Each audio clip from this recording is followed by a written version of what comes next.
very good afternoon to you and welcome to Just Africa. We are reaching you live from Souk News Television. Now, we spotlight the forces reshaping Africa's economy. And today, we turn our attention and our focus to data-driven Africa. How analysts can unlock business growth across the continent. Enterprises are awakening to the power of data, not just by a product of transactions, but as a strategic asset for decision-making, innovation, and competitiveness. From fintech and banks to retail, health, logistics, and agriculture, data-driven insights are emerging as the new currency of growth, business, economy, and development. Welcome once again to Just Africa. I am Oyin Priye Kurumale. Many thanks for joining us. Good afternoon to you, Olumide. Good afternoon, Priye. So glad to be here. I'm Olumide Shokoya. Yes. Sometimes when I think we begin to sound like a broken record, and I want us to have something quite specific, peculiar, different from the norm. And when I said I want us to have something like that, it's going to actually be focused on, we all talk about data. Yes. What kind of data do banks go for? What kind of data do fintechs run after? What kind of data do we have e-commerce firms run after? What kind of data do we have telecommunication giants run after? How do you use data to study consumer or customers or clients' behavior?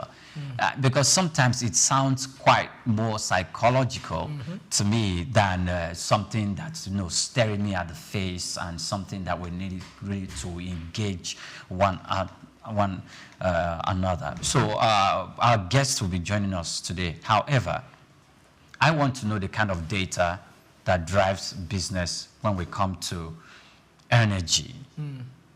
I want to know the kind of data that drives the fintechs, the banks, and how the data scientists within these industries and within these sectors utilize or deploy this data to achieve their end goal. And when we look at the data market, not only in Nigeria and in Africa, it tends to say a lot about how the perspective, how the potential that it has for business growth and for economic development, and some of them are reeled out hundreds of thousands and millions of data, of dollars rather, that this data can actually provide or make as profit returns for organizations. So I'm quite curious so that I don't regurgitate what we have actually spoken before.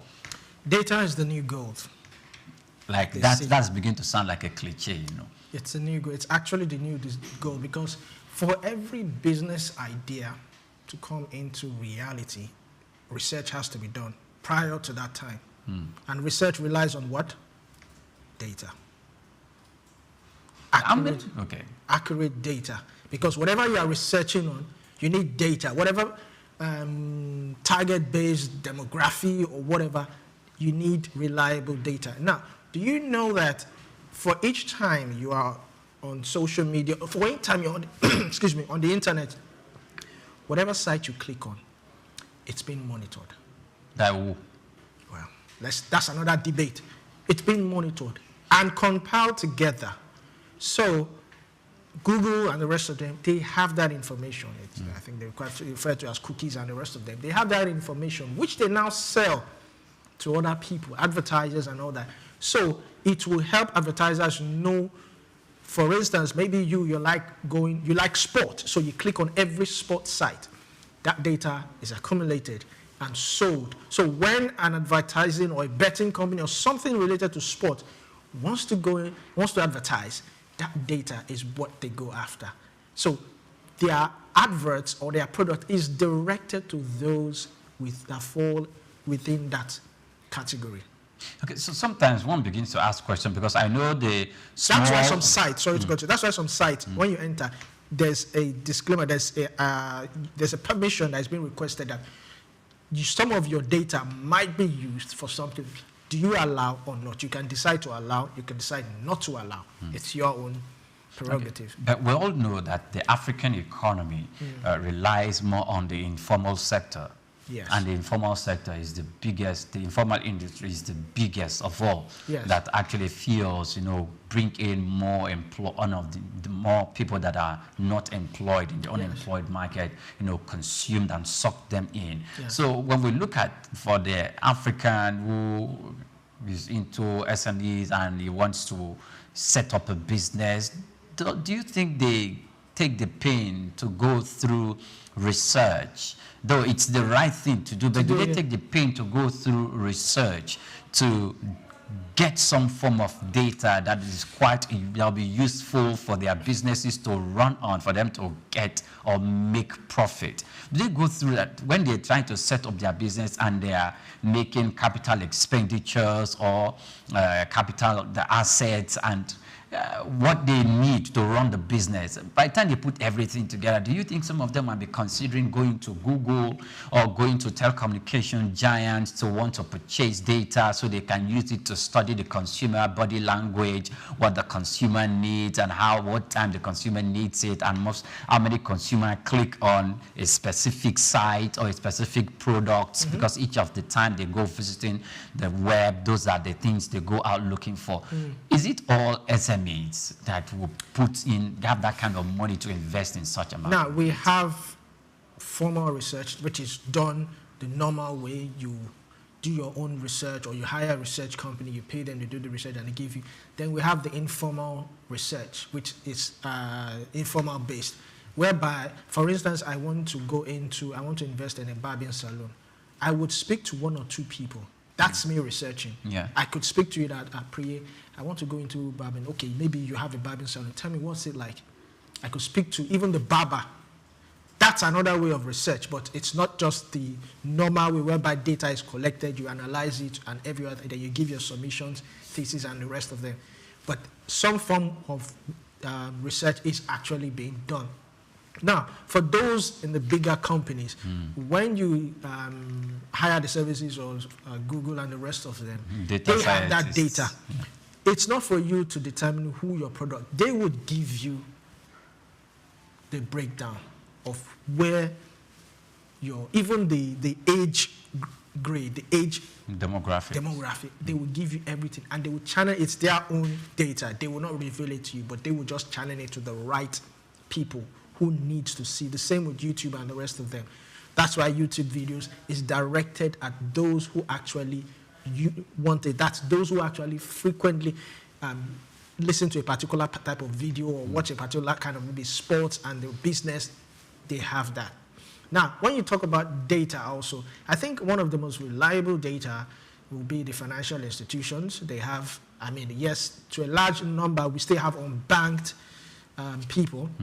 And I think the financial institutions, they have that data. I think the National Identification Management Agency, they also have data. I think the CAC also have data of registered businesses. They have that data. But for the informal sector, we've not been able to really capture them. But some form of way, I believe in the informal sector, some form of way, the barbers, the meat sellers, and they have some form of, maybe it's deposit money banks or financial institutions, the regular conventional financial, they have some form of investment in these institutions. Great. Well, let's break it further.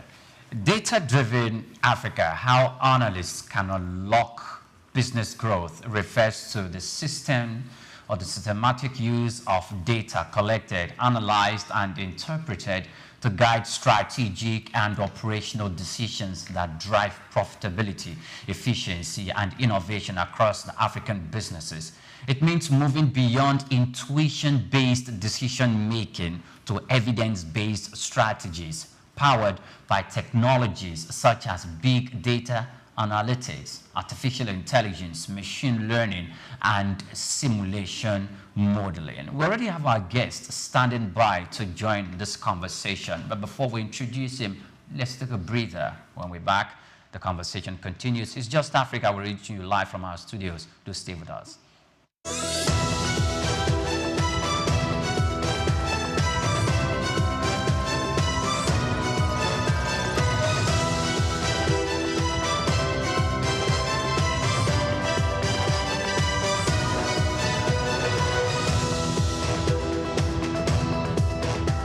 Welcome back. Many thanks for joining us. Now, joining us today on the program is Dr. Goodluck Norum.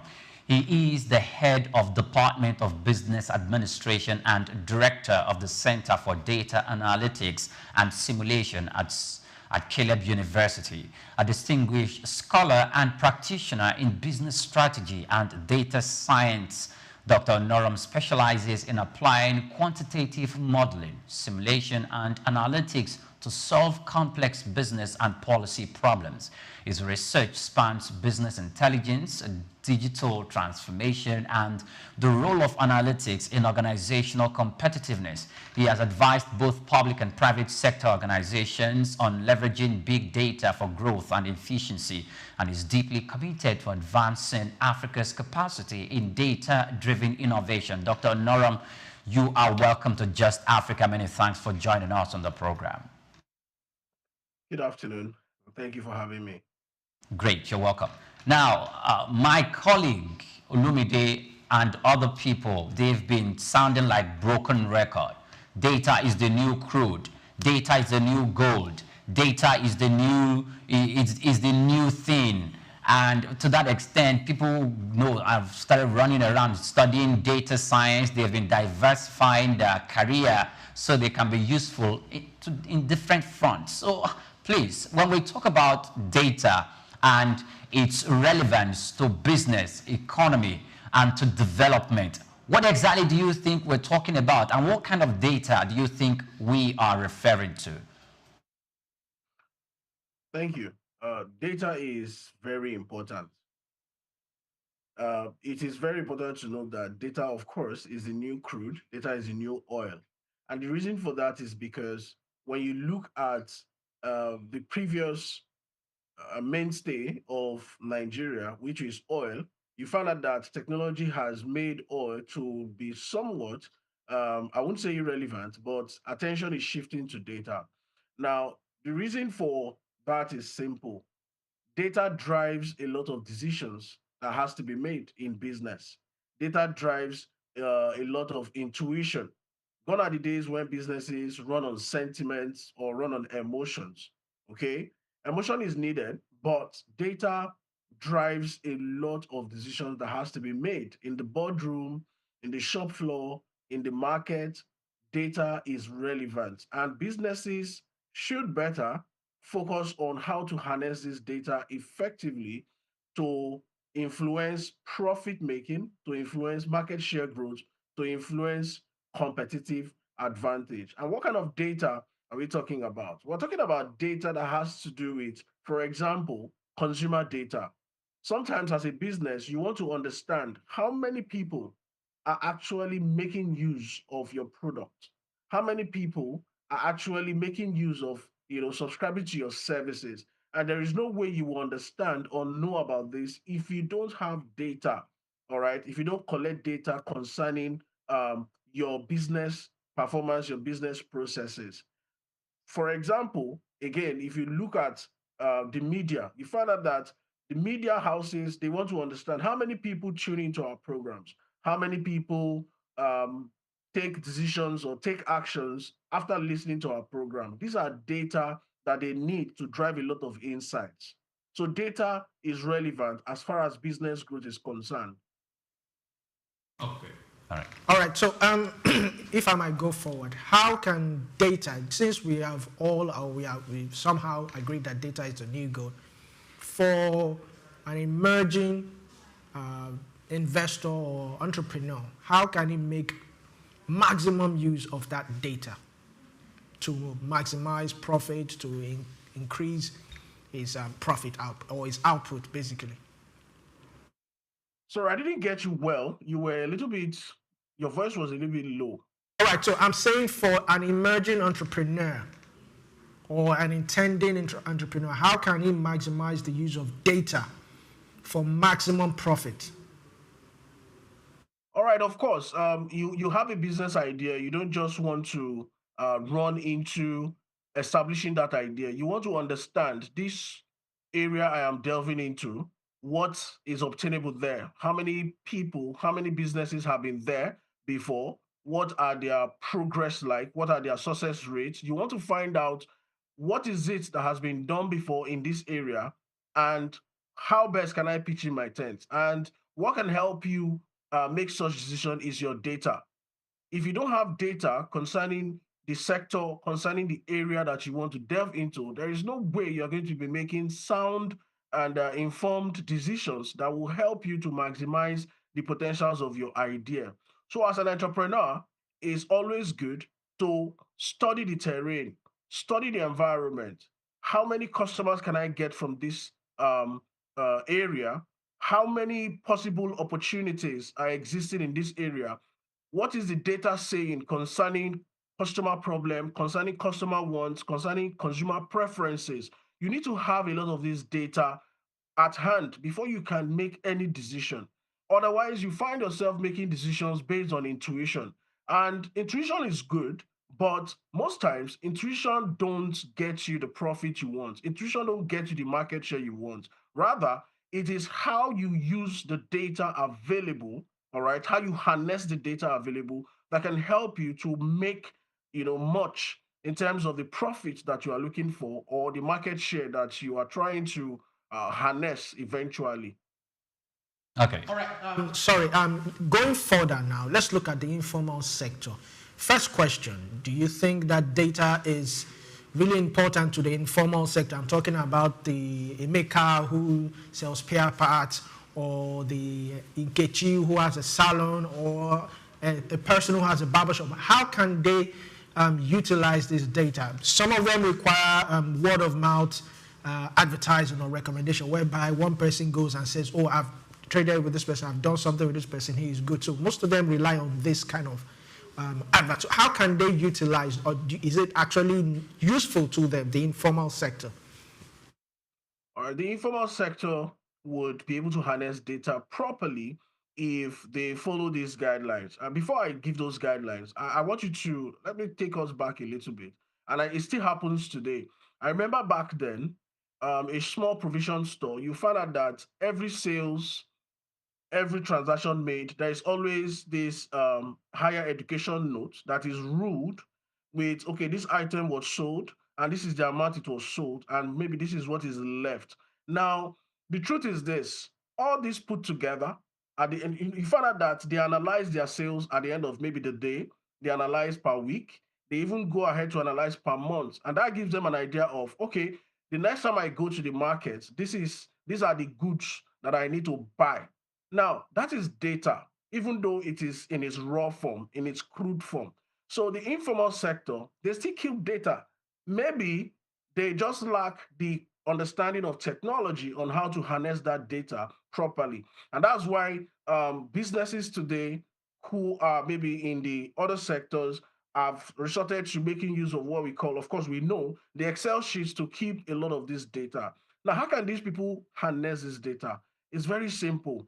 The informal sector gathers a lot of data which they don't even know how to use. Now, how can they use it? They can use it by, first of all, looking at sales.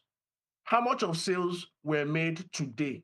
How much of sales will be made tomorrow? They can project as a result of what happened today. Now, when they look at their data per week or per month, they can even go ahead to predict what would happen in the next month. Say, for example, looking at the past week data, they can find out that Tuesdays might be the day where they make more sales. And so, what it means is that the next month, every Tuesday, we will try as much as possible to have a lot of stock because we might likely get more people to come and buy from us. That is one way. Another way is to leverage on technological tools to drive data use. And what are these technological tools? Basically, there are apps on phones, iOS, on Android, that can help you manage data.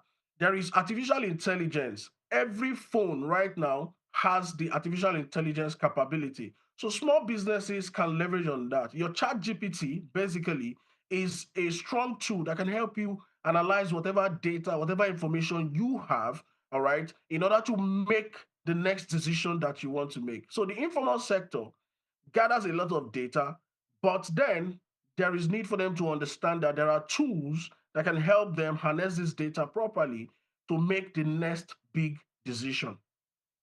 Okay, thank you very much, Dr. Goodluck. Now, let's bring it down and take it to the hub of society. Kunle wants to establish a photography studio, and because we have said that maybe data is not relevant, not to all businesses, but if Kunle wants to establish a photography studio, what kind of data should he go looking for? And how can this data, bring him out there and place him in front of those who will require those kind of services? But specifically, what kind of data will he be looking for? All right, as much as possible, the kind of data that he should be looking for example, he needs to first of all find out people who need photography services. Who are they? Where are they? Are they found on the a busy corner of the street? Are they found in schools? Are they found in churches? And of course, when it comes to photography, you'll agree with me that all these places I have mentioned, you'll find people who need these services.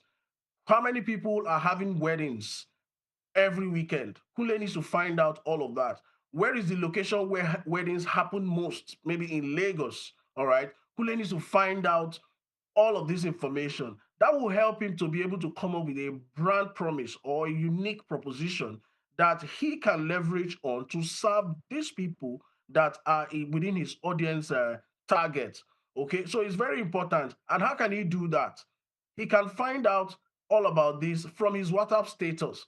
He can just go to his WhatsApp status and say, "Oh, I'm coming up with this idea. I want to start a photography. If you know anybody who needs my services, let me know. Let me know location." And sometimes, depending on the contact list that he has, you find people who probably will respond to his status and say, "Okay, I know there's a cousin of mine who is having a wedding this maybe next month. Maybe if you send me some of your products, some of your designs, all right, I can send to them, and if they like it, they might contact you to, do the job for them as much as possible." So getting data is not a problem. The problem, like I said, is how to use this data, or how best can this data be harnessed for proper decision making. That's on one side. Now, Kunle can also decide to just go on his Instagram and just go to his search page or search area and try to find out weddings coming up, this weekend. You find out that there are people who probably have scheduled events, all right, to happen at a particular point in time. And if he's good with his photography, he can begin to cold DM most of these people who have scheduled events and telling them that, "Oh, I run this service and I feel that if you allow me, I can give you the best experience as much as possible." Now, the person you reach out to, that man, I will be asking, "What experience do you want to give to me? I already have somebody who can do this for me." But because you probably want to come from a different direction, they might want to consider you. And at the end of the day, if Kunle is able to deliver, of course, he's able to make that money. So data is very important. You can't just get into a business without understanding what data has to say concerning that area that you want to delve into. Is very important. Okay, thank you very much, Dr. Noram. Now, we must understand that in Sook News Television, our forte is business, economy, and development. And before coming with a topic like this for conversation, we must have consulted with some people around us. Most business owners will want to know when you're speaking with someone who's almost like an institution like you in this part. Now, let's take it a little bit higher. For those who have never before traded in the forex market or in the capital market, in stocks and in bonds, and they see this specific part of investment as belonging to a class of people, and they are trying to break even to that space to know how to invest, to know what to invest, either short term or long term, and they want to go into it. Let's assume they can do their findings by themselves and they want to get some form of data that will lead them on how to tailor their investment. What kind of data should investors in the forex and in stocks and bonds, what kind of data should they be looking out for, and through what medium? Just the way you explained that of Kunle. All right. So as much as possible, looking at the forex market, of course, a lot of data is generated in that angle, and this data inform a lot of decisions that are being made by traders, by financial analysts, by business persons. As much as possible, if I want to go into that area, the first thing I would ever do is to bring out my phone and I'll go straight to ChatGPT, okay? And I'll ask ChatGPT to provide me data on trades for the previous week or for the previous month or for the previous year as much as possible. I'll ask ChatGPT to provide it for me. And ChatGPT has the capacity, of course, to search the web. And quickly, it will search the web and bring out a lot of information, a lot of data concerning whatever stock, whatever market instrument that I am interested in. Now, once that is once that has been done, the next thing I will now do is to, of course, try to screen that data, because you cannot just say, oh, because it looks like this company's stock performed well last week or last month, then I want to put my money in that stock. No, you can screen the data. There could be a lot of reasons why that stock performed well, and that those reasons might not, be available for the next trading session. You have to understand all of this before you decide, to go into that. Now, I just mentioned the kind of data to search for: market data concerning trades and stocks, and then through which medium, like you asked. And I said, ChatGPT basically can help you get a lot of data that you need, all right, in that area. However, talking about where to also get data and information again concerning stocks and trade, there is Bloomberg, all right. There is also there is it's a particular one I just saw recently. I think it's AI Invest, all right. It's a platform that has a lot of data concerning business, stock trading, market feasibility, and market information that investors can look into as much as possible to make decisions concerning whatever stock that they want to invest in. So all the information we need are at our fingertips. We just need to find out how we can use them or how we can access them. All right, thank you. Excuse me. Thank you very much. In your opinion, what do you believe is the biggest untapped opportunity in Nigeria's current economic landscape? The biggest untapped opportunity, as far as I'm concerned, is the fact that businesses are shying away from some of the capabilities that exist in data. I'll say it and I'll say it again.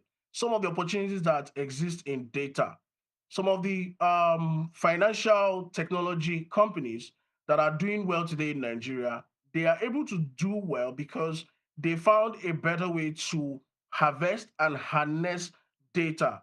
If you don't know what the data is saying, you will not be able to know how best to take advantage of it. So every business out there, every individual out there should focus on how to engage in businesses, in discussions that are data driven and not about emotion. The moment data drives certain decisions, the moment data drives different um, processes, you find out that businesses will do better.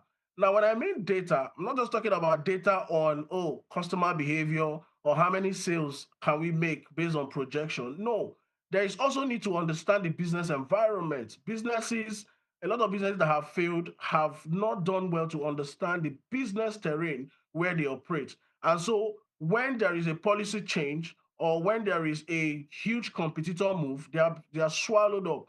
So data offers opportunities that are untapped in the Nigerian business space, and businesses that wants to thrive and do better must understand how to access data and how to make use of this data. Very important.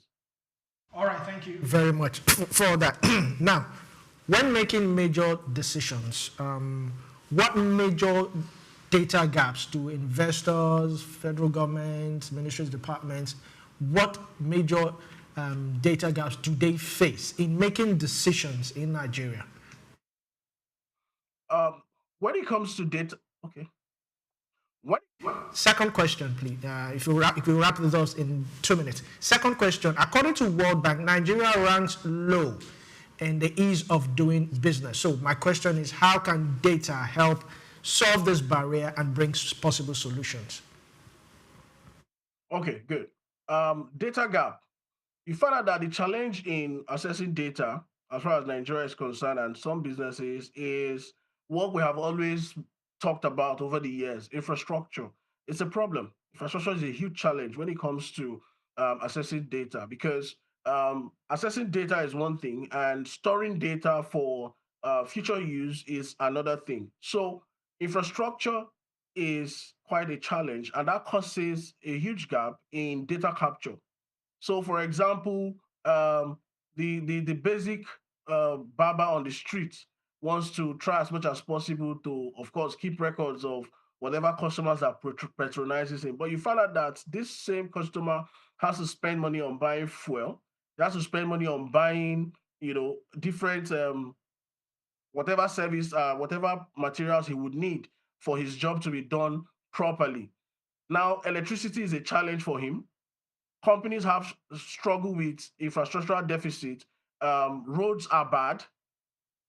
Telecoms is not reliable as much as possible. All of this put together creates a gap in data capture and data storage, as well as data usage. So, as much as possible, what stakeholders can do in that area. When I mean stakeholders, talking about the governments now, the users, and key decision makers in different sectors. What they can do as far as data is concerned is to first of all find a way to fix the infrastructural challenge that we have.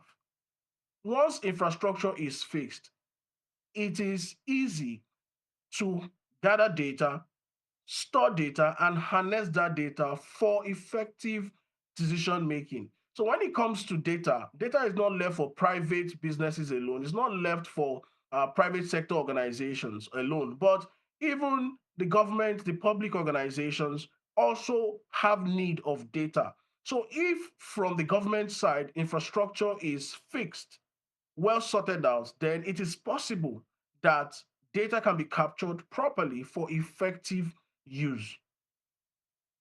Okay, thank you very much. Now, I don't know if it's the same inadequate or deplorable level of infrastructure that is also responsible for the question I want to ask now, because most of the time you reference chat GPT when you talk about tools that we can utilize for capturing data or to get access to the kind of data that you aid the kind of businesses that entrepreneurs want to engage in.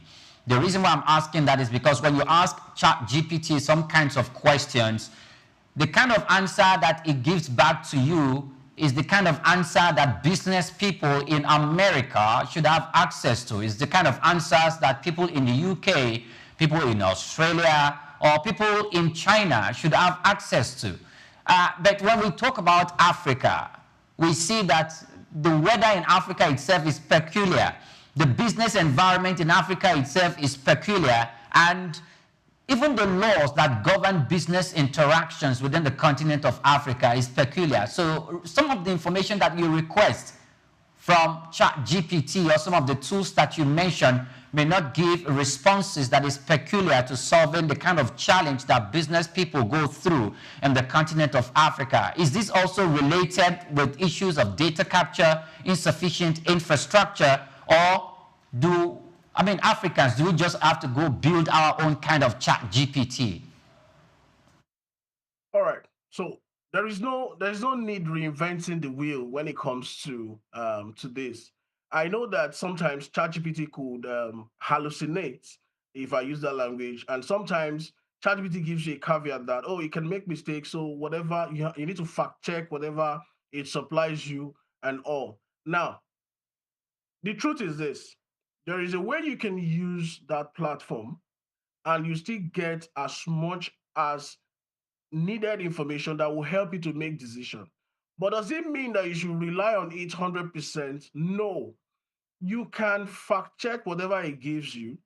So there will be links It could create you links to specific websites where it's called all those information from. And you could now go to that website to fact check whatever it is that's giving you. That's one.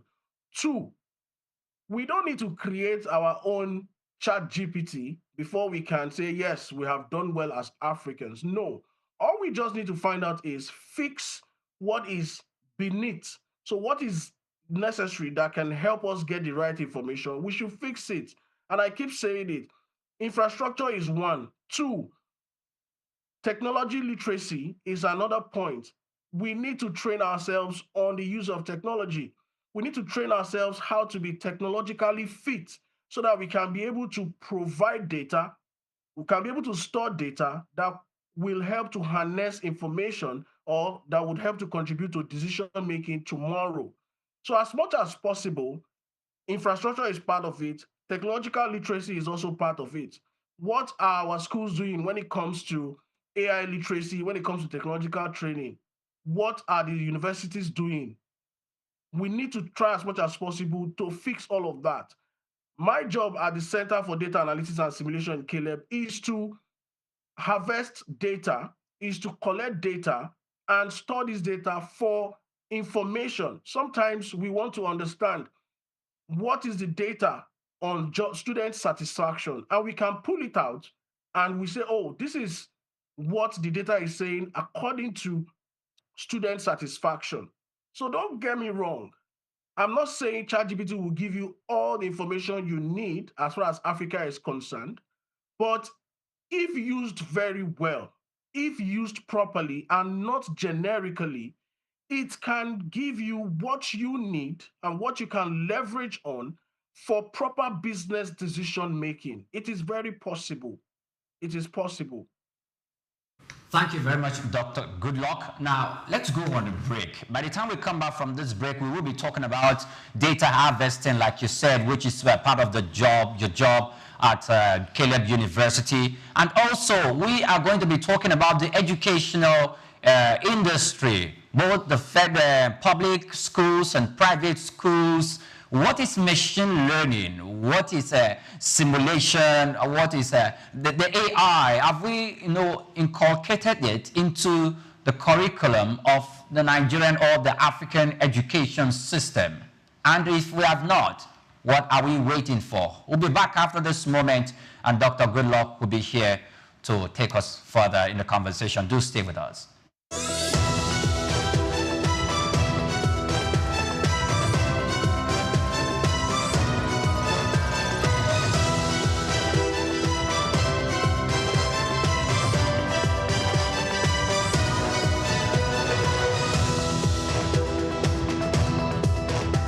Human ingenuity has birthed remarkable innovations, none more so than the rise of intelligent machines. Computers, once small calculators, have evolved into sophisticated systems capable of mimicking human thought processes. Powered by artificial intelligence, AI, these systems are learning, problem solving, and making decisions that were once exclusive domain of humans. From accelerating scientific discovery to tackling climate change, AI's potential is vast, but perhaps its most profound impact lies in healthcare.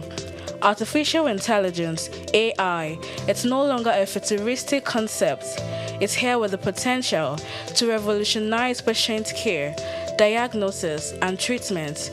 AI is emerging as a powerful tool in the hands of medical professionals. From detecting diseases early to optimizing treatment plans, AI is demonstrating remarkable capabilities.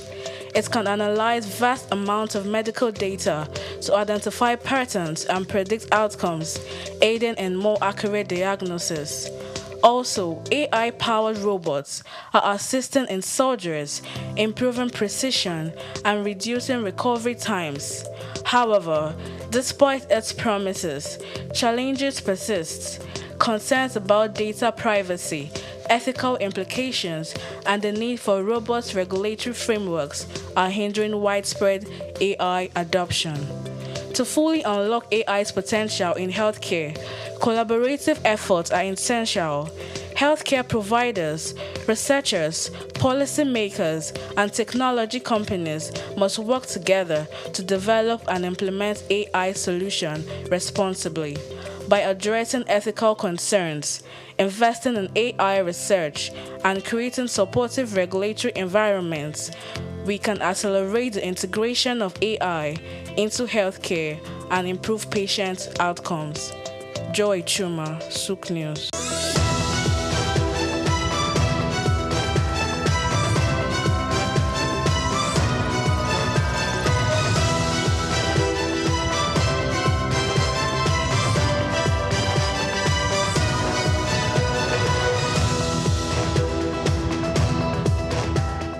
Welcome back. Many thanks for joining us on the program. It's Just Africa, and we are reaching you live from our studios at Souk News Television. We've been talking about data and how the continent of Africa can harness it in business economy development and all the industries that makes the entire economy of the continent and the state individually.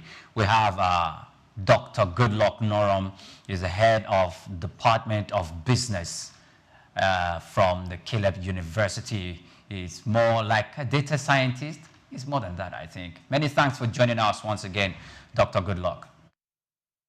Thank you.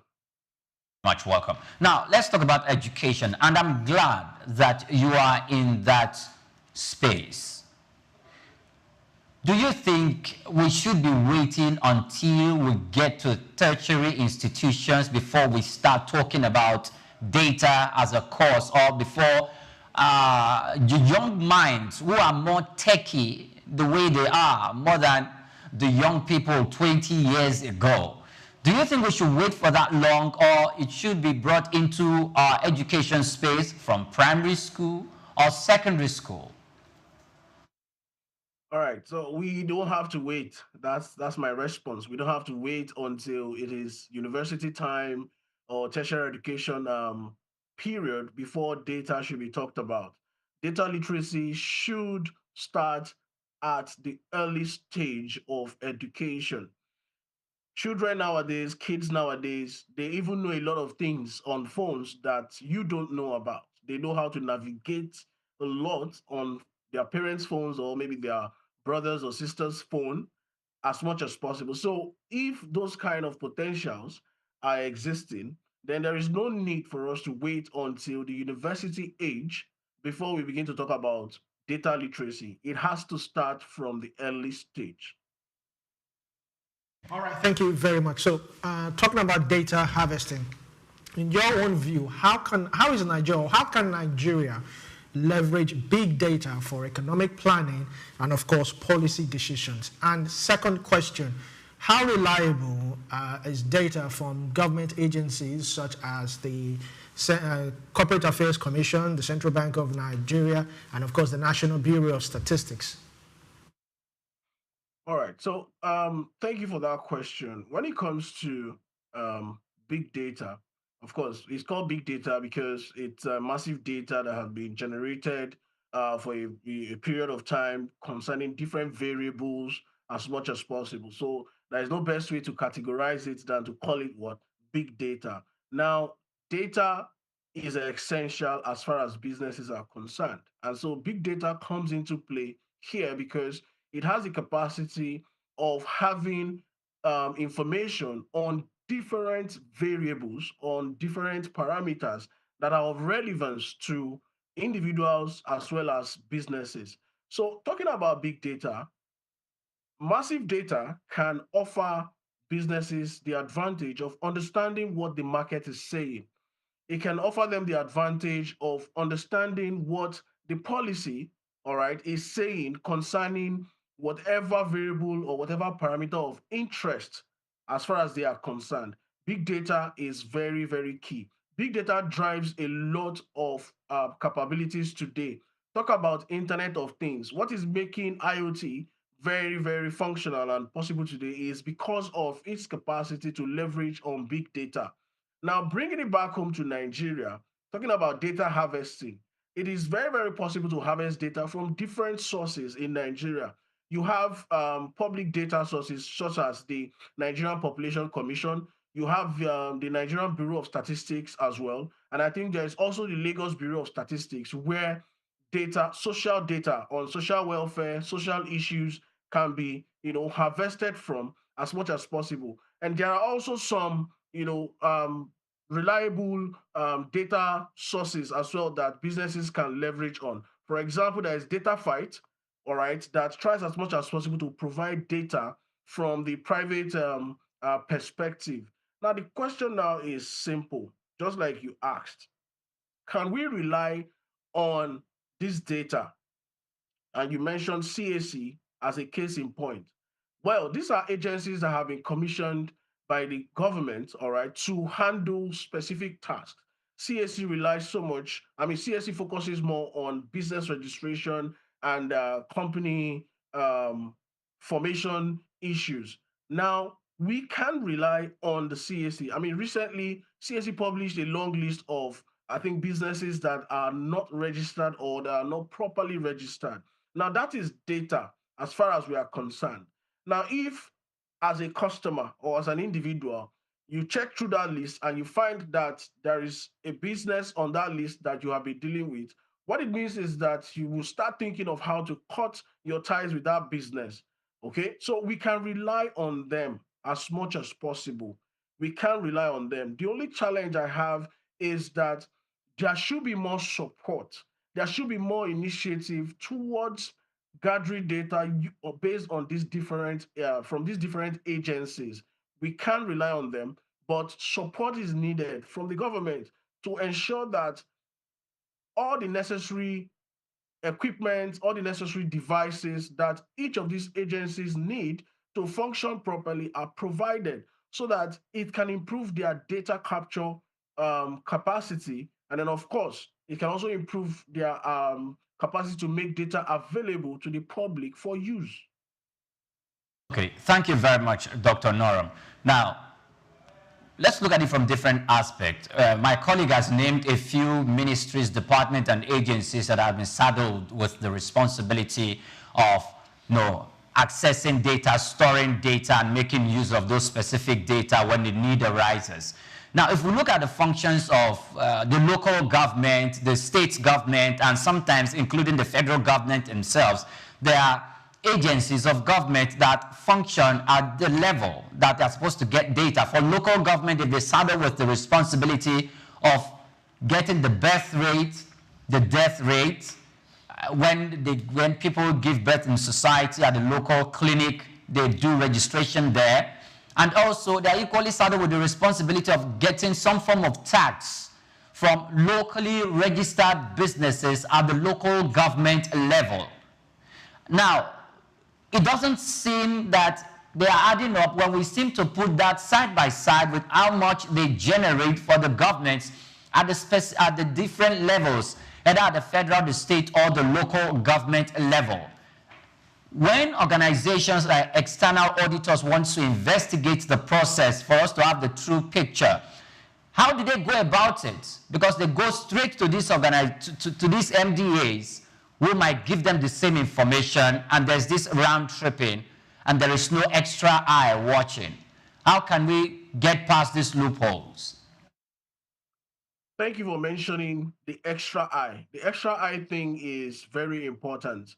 And that is where that support that I mentioned earlier becomes more sacrosanct. At the local level, a lot of data is being generated, birth rate, death rate, and all of that put together.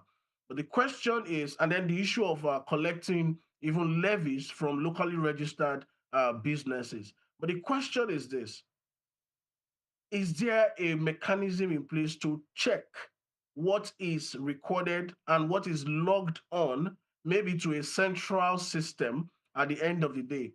Now, when you talk about the local governments, the wards, and all of that, are there computers, all right, that are available for them to quickly log in whatever information they harvest, and that goes straight to a central database? I don't think I don't think it is so in some cases as far as Nigeria is concerned. And this is where support is needed. Support has to flow with providing computers that would help and devices that will help with data capture. So if a bet is registered today, it should go straight to the central database today. And how can that be possible? Quickly, somebody logs it on an internet enabled computer and it goes straight to the database. And so when it's time to collect data, then you don't have challenges of being sure whether the statistics is correct or not. So these are the issues. And how can we go about that? Like I mentioned earlier, support is needed. There should be an extra eye, like you mentioned, that could help to checkmate some of this. But the extra eye is not enough. The infrastructure has to be fixed first so that people can log in information they get immediately and it goes to a central database where stakeholders can access them for real time decision making.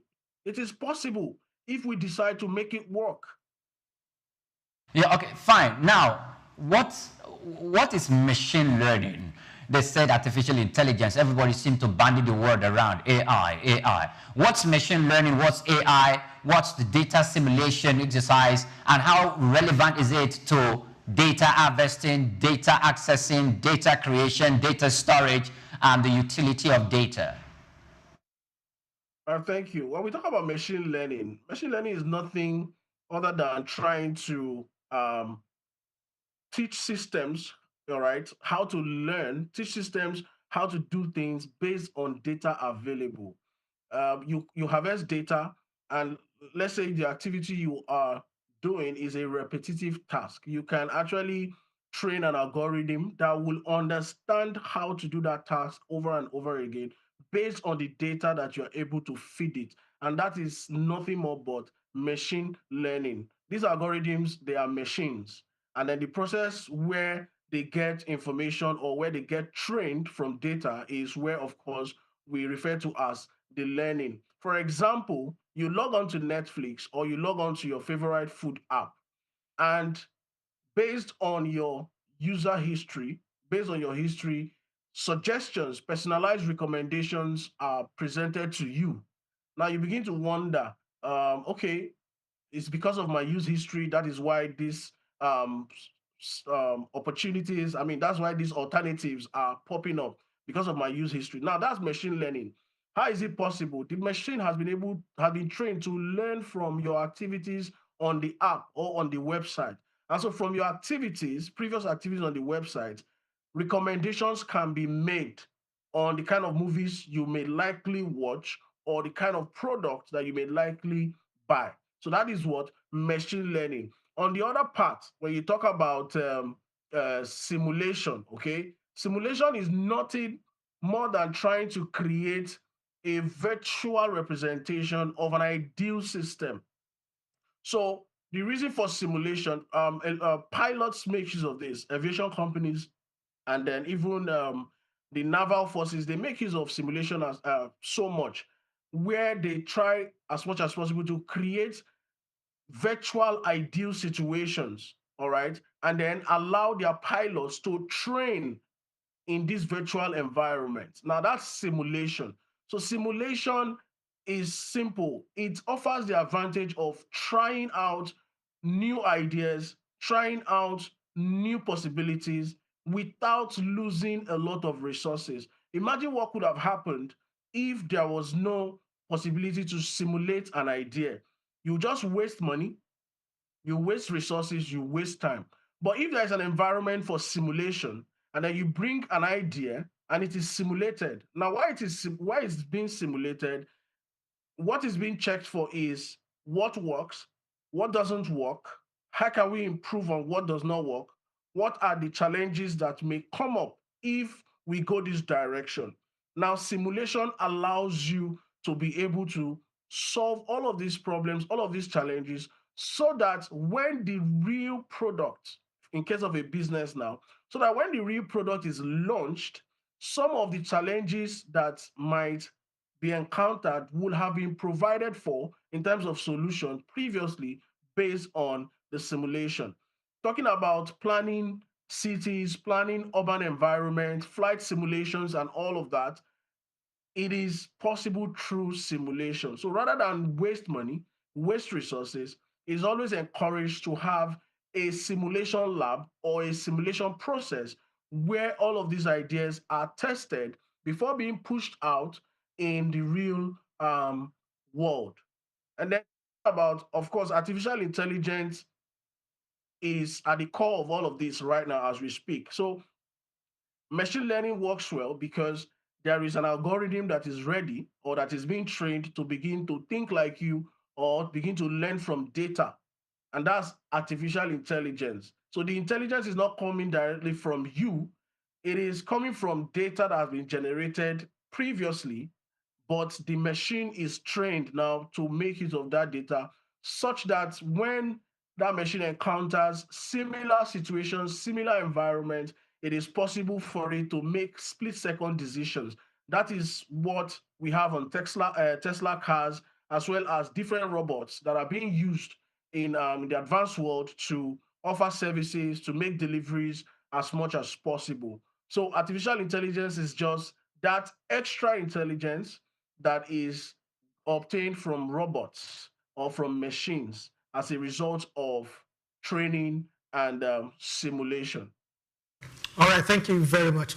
Two questions in one again, sorry about that. So the first question, you mentioned something about the National Population Commission, which is one of the most accurate data or one of the most essential data if you're going to capture both the formal and informal sector. But for years now, we've not really had an actual census. And we always say Nigeria is over 200 million people. Some have said that particular figure has been over bloated. Some have said that figure, we might be more than that. So first question is, why do you think we've not had that census? And could that also be essential for all types of in business decisions? Then secondly, another question I would like to ask is, what's your view now? If we don't have the national census, what's your view on using national IDs such as BVN, NIN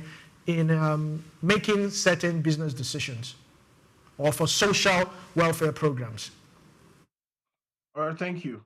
As much as possible, the NPC, the National Population Commission, of course, is supposed to be relied on for data as far as the population of the country, people in the country are concerned. And over the years, we have not been able to, have census. And why is it so?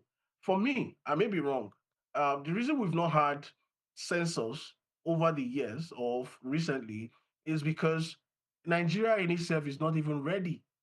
And what I mean by Nigeria in itself is not even ready is because when it comes to let's say we want to conduct census now, the question is, what is the security terrain saying? You want to send officials to areas that have security challenges. What is their safety like? I know some people will say, but when it comes to election, people now know that some areas exist. Even during the election campaigns, let's be honest with ourselves, how many of these politicians are able to conduct campaigns in some rural areas? Most times security is a problem. So Nigeria's security situation is not improving as much as possible, and that could be a causative factor for why we've not had a census in the recent time. Another reason for that could also be uh, what is the budgetary provision for that? I don't know what the budgetary provision for that is for now. And then the people working in the NPC Commission and the National Population Commission, I wouldn't know what the budgetary provision is for them. And as much as possible, if all of these are in place, in addition to some other factors, then it will be difficult for us to talk about census for now. All we can always get is people saying, oh, Nigeria is more than 200 million, or Nigeria is about 200 million, and and the likes. Now that's on that part. Okay. Let me get your second question again. I said, do you believe you can make use of national IDs such as BVN or NIN for social welfare programs?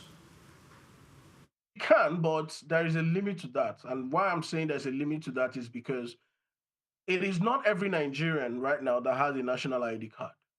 So any social provision, any social program that is being planned right now is going to be planned on faulty data. That's one. Talking about BVN and all of that, it is still not every Nigerian right now that has BVN. In fact, one of the recent statistics I saw, I can't remember exactly, was that the number of people who are unserved when it comes to financial inclusion seems to be more than those who are served. And so if you're going to use BVN as a basis for making decision when it comes to social welfare and the likes, that is also going to be a problem in itself. And then when you talk about voters registration, you find out that it is still not everybody that still comes out to get their voters card or do a voter registration. And the reason for that will always be, oh, why will I stress myself? After registering and voting, they still decide on who will be there.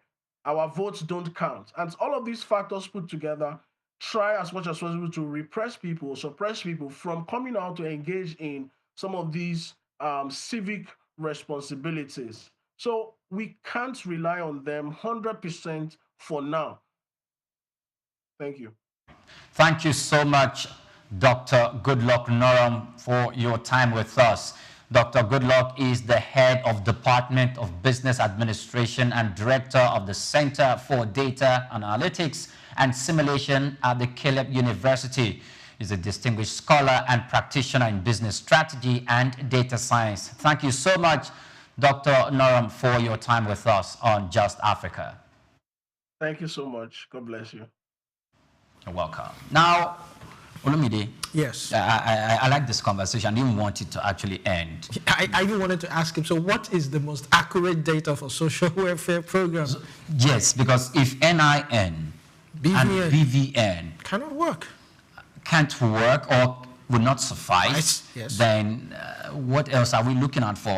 The time forbids me. I wanted to ask him because same government agencies will come asking you for the same BVN, Yes. NIN, your NEPA bill, your receipt for this and the code for that. Then another agency will come ask for the same. Yes. So it looks like we don't have a central data capture system where all MDAs and for government can access that pool of data to get whatever information they want.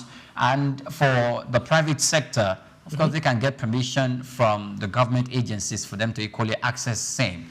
But that seem not to be the case for now. Because if you look at some of these initiatives for farmers, some of these initiatives for emerging entrepreneurs, soft loans and all that. Vulnerable in society. Yes, and whereby they say you must drop your BVN. And for those, because we know they are. And like he rightly said, he said the people who are underserved, unbanked, the population seems to be more than the ones that are banked, which is a very serious issue. It is, and the government should take a very good look at that. Now, we have another prominent guest who will be joining us on the program, and that has to do with sports. Now, unlocking Nigeria's youth potential through sports means using sports as a structured engine for human capital development, turning the passion and participation of young people into measurable gains in learning, jobs, creation, health, social cohesion, and the GDP is not left out. Now, it's not just elite medals. It's a full value chain. Grassroots play, schools and community leagues, talent pathways, professionals, and the careers. I know all these must align with industrial needs, but not only industrial alone. We'll be going a little bit off the boardroom, but not completely. We're going to break. When we come back from this break, we'll be jumping into this conversation as we have a guest who's joining us live in the studios. Do remember, it's Just Africa, and we're reaching you live from our studios at Souk News TV. Stay with us.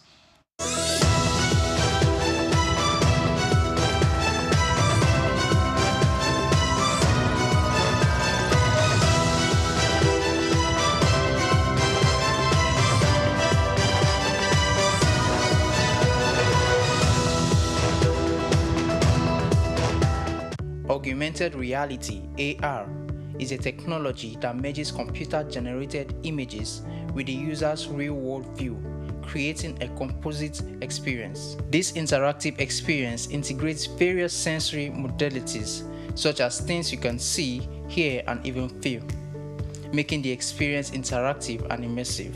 In recent years, the emergence of this transformative technology has seamlessly integrated digital and physical realms. This groundbreaking innovation relies on specialized hardware like smartphones and smart glasses equipped with cameras and sensors, AR software, and Apple's AR Kit and Google's AR Core. Then creates immersive experiences by overlaying virtual content onto the user's real-world environment. AR software such as Apple's AR Kit and Google's AR Core then creates immersive experiences by overlaying virtual content onto the user's real-world environment. AR's applications span diverse industries from gaming to education, healthcare, retail, and manufacturing. In education, AR enhances learning through interactive and dynamic experiences, while in healthcare, it aids surgical planning and medical training. Retail experiences are transformed as AR enables customers to virtually try on products and visualize furniture in their homes. Despite its potential, AR faces challenges such as technical advancements and user privacy concerns. Overcoming these hurdles will unlock even more seamless and immersive AR experiences, making it an integral part of our daily lives. As technology progresses, the horizon for AR broadens, promising a future where our interactions with the world are richer and more interconnected. Augmented reality is not just a trend, it's a revolution shaping the way we live, learn, and work. Goma Fortune, Souk News. Tafawa Balewa Square, TBS. Tafawa Balewa Square was initially used as a horsing ground called Lagos Race Course. The edifice was constructed by General Yakubu Gowon in 1972 and named after Nigeria's first Prime Minister, Sir Tafawa Balewa. Tafawa Balewa Square is located at 45/57 Masi Bangboshe Street on Lagos Island, Lagos, and referred to as TBS.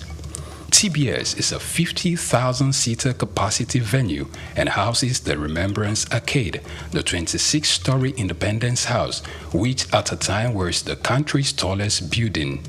When Lagos served as the country's seat of government, the National Assembly Complex was within the TBS. Also in the square are the National Broadcasting Commission Office, the Nigerian Hydrological Services Agency Office, shopping centers, travel agencies, restaurants, car parking lots, and a bus terminal. Tafawa Balewa Square is adorned with beautiful statues of white horses and red eagles, symbols of strength and dignity. Our historic neighbors include the King's College and the Holy Cross Cathedral. Tafawa Balewa Square hosted some of the country's memorable events such as the Independence Day in 1960 when Nigeria gained independence from Britain, the Armed Forces Remembrance Day, which is celebrated annually on January 15. The edifice is a national cultural asset. Tafawa Balewa Square, Souk Enlightenment. Broad Street. Broad Street, situated in Lagos Island, is steeped in Nigerian history. Once the biggest financial hub of the country, it housed the headquarters of major banks, linked to CBN, the stock exchange, and the loads of lender companies. Broad Street is a historically significant street. It has played a central role in the development of Lagos and history, an important commercial and administrative center for the British colonial authorities. It was also a home to some of the city's earliest modern buildings. Broad Street was a residential area in the pre-colonial era, where the British claimed the Methodist Boys High School in 1878 and the Broad Street Prison in 1882, renamed Freedom Park. The General Hospital, which was a British military hospital, was built in 1893. being the first general hospital in Nigeria. The old British Secretariat building, which is now the Federal Ministry of Justice, was built in 1906. Broad Street has seen a full turn into modern commercial office blocks, complexes, skyscrapers, and markets from the outer marina through Akpombo early into the Adeniji Adele Road. Broad Street is one of the busiest streets in Nigeria on weekdays, where commercial activities take place day and night. From modern buildings to ancient structures, this street gives one a raw dose of life in Lagos. Broad Street is often referred to as Lagos Financial District. It boasts a mix of architectural styles, reflecting its long history, colonial-era buildings, Victorian and Edwardian architectural features, alongside more modern skyscrapers and structures. Broad Street remains a vital, vibrant part of the Nigerian economy. Broad Street. Souk Enlightenment.